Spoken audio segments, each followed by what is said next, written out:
Man, we got a cold front coming in, and that's a good thing. It's going to have these animals moving. It's been a while since I posted anything on YouTube, and I apologize. If you follow me on Instagram, you know that's where I'm at. I like to post pictures over there in the short little clips, but unfortunately, we're limited to 1-minute videos, and that sucks.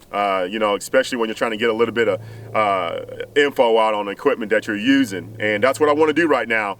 I just want to kind of give you guys a little insight on what I'm using right now, and that is got the Team Wendy helmet here with the PWS 31s. These things are unreal. They're lightweight, runs off of a AA battery here in the middle, just a little push button here turns it on and off.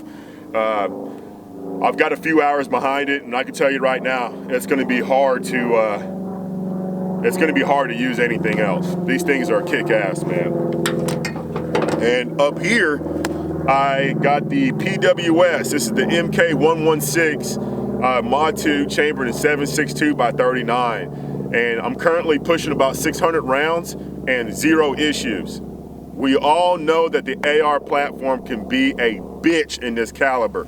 I mean, you're going to run into some type of malfunction. It's usually going to be magazines or feeding issues, you know. They can be finicky. But this thing has not let me down. There's other platforms out there that run just as good, but this current platform that I'm using has been nothing but kick ass. And I've currently got about 30-35 kills off of it, and it is definitely putting them down quick. 7.62 by 39 is one hell of a hammer. I'll hunt with other calibers, you know, 300 blackout, 223, 308. I've used just about everything, but this right here is super cheap to shoot, guys. I mean, I don't want to be throwing dollar bills every single time I'm shooting at pigs, and this right here is actually putting that money back in my pocket. 7.62 by 39 is extremely cheap to shoot, and it's getting the job done. So that's the reason why I chose the caliber, is just to save money.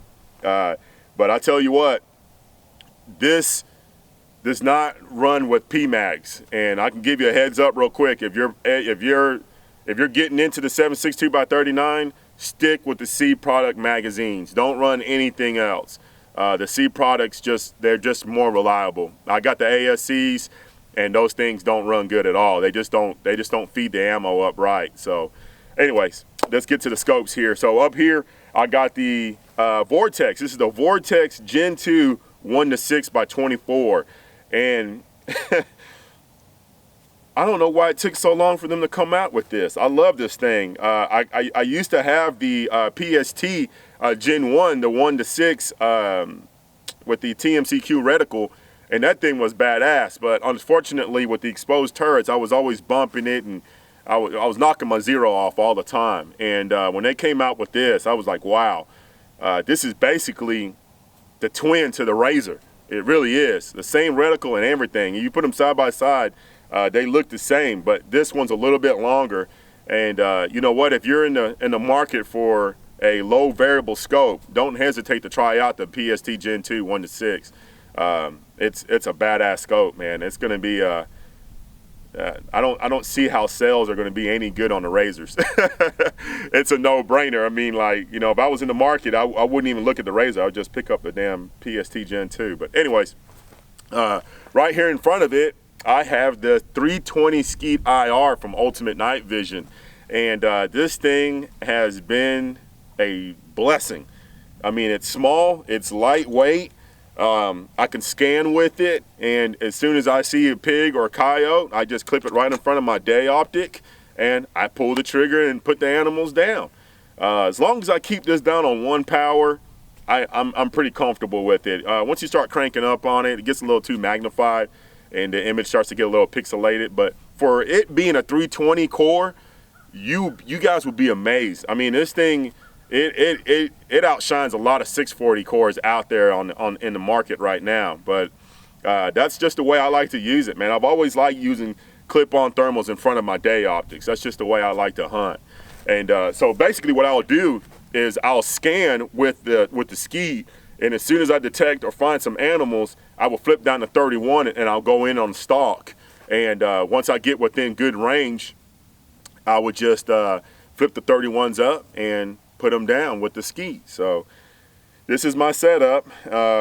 I didn't mention this. This head right here is from ZRODELTA. This is the ZRODELTA Head-S. And I got full rotation, elevation. And what's nice about this tripod head, it's rock solid.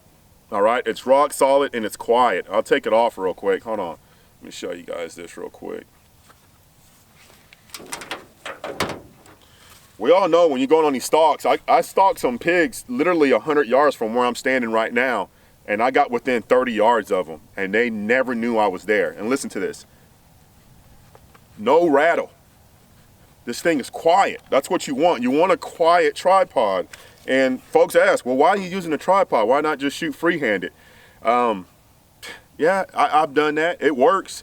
But I'm way more solid with this tripod. I'm way more solid, especially on longer shots. So if I have the opportunity to use it, I will. But most hunts are pretty quick, man.